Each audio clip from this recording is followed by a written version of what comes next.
22 বছর পর আজ ময়মনসিংহ যাচ্ছেন বিএনপি চেয়ারম্যান তারেক রহমান। দুপুর 2টায় সার্কিট হাউস মাঠে নির্বাচনী জনসভায় ভাষণ দেবেন তিনি। জনসভায় ময়মনসিংহ বিভাগের 24টি সংসদীয় আসনের ধানের শীষের প্রার্থীদের এক মঞ্চে পরিচয় করিয়ে দেবেন তিনি। এছাড়া তাদের পক্ষে ভোট চাইবেন বিএনপি চেয়ারম্যান।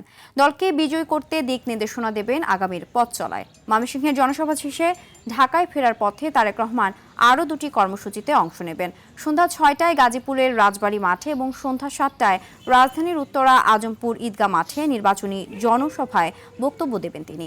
কর্মসূচি শেষে রাত 8টায় গুলশানের নিজ বাসভবনে ফিরবেন তারেক রহমান।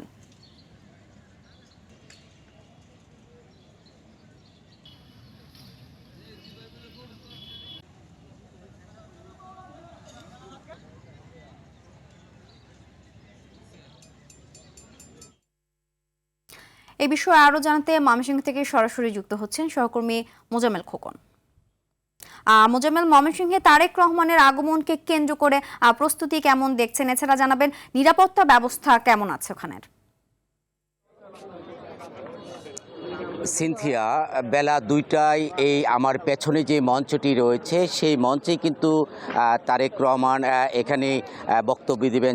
বিশেষ করে এই বিভাগে যে 4টি জেলা রয়েছে এই জেলার তার নেতাকর্মী এবং তার জনগণের উদ্দেশ্যে এই মঞ্চটি আমরা দেখেছি যে গতকাল রাতেই কিন্তু সম্পন্ন হয়েছে, অর্থাৎ রাত থেকে কিন্তু এই মঞ্চে সম্পন্ন হওয়ার পরেও আমরা দেখেছি যে 4টি জেলার সাধারণ মানুষজন কিন্তু নেতাকর্মী কিন্তু এই মঞ্চের আশপাশে ঘিরে তারা অবস্থান করছে, অর্থাৎ দীর্ঘ 22 বছর পর তাদের প্রিয় নেতা তারেক রহমানকে দেখবেন এমনটি তারা আশা করে তারা এসেছেন।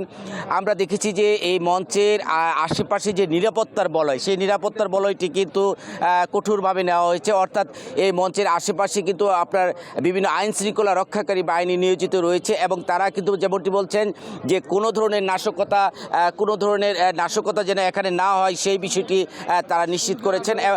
এছাড়া কিন্তু আপনাকে যে বিষয়টি বলতে চাই যে এই মঞ্চের আশপাশে মানুষ কিন্তু সকাল থেকেই আসা শুরু করেছে, অর্থাৎ এখন পর্যন্ত কিন্তু লোকজন আসছে।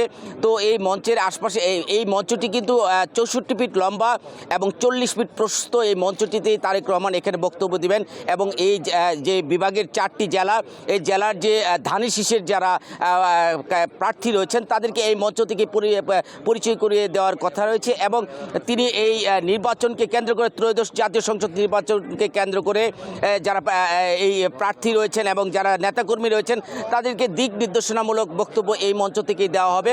তো আপনাকে একটি বিষয় জানিয়ে রাখি যে বিএনপি চেয়ারপারসন তারেক রহমান 2003 সালে লং মার্চে কিন্তু প্রথম ময়মনসিংহে এসেছিলেন। এটা হচ্ছে তার দ্বিতীয়বার এই ময়মনসিংহে আসা, অর্থাৎ এই দ্বিতীয়বারে আসা কিন্তু দীর্ঘ 22 বছর অতিবাহিত হয়ে গেছে। নেতাকর্মীরা যেমনটি বলছেন যে তারেক রহমানের এই আসার পরে কিন্তু তারা উচ্ছ্বসিত, অর্থাৎ ময়মনসিংহের এই যে বিভিন্ন অলিগলি এবং বিভিন্ন জায়গায় ব্যানার ফেস্টুনি কিন্তু ছুঁয়ে গেছে, অর্থাৎ এই ময়মনসিংহ তারেক রহমান আসাকে কেন্দ্র করে একটা উৎসবের নগরী হয়ে গেছে এবং নিরাপত্তার বেষ্টনী কিন্তু ব্যাপক হারে নেওয়া হয়েছে। এই ছিল আমার কাছে ময়মনসিংহ থেকে সর্বশেষ। ধন্যবাদ।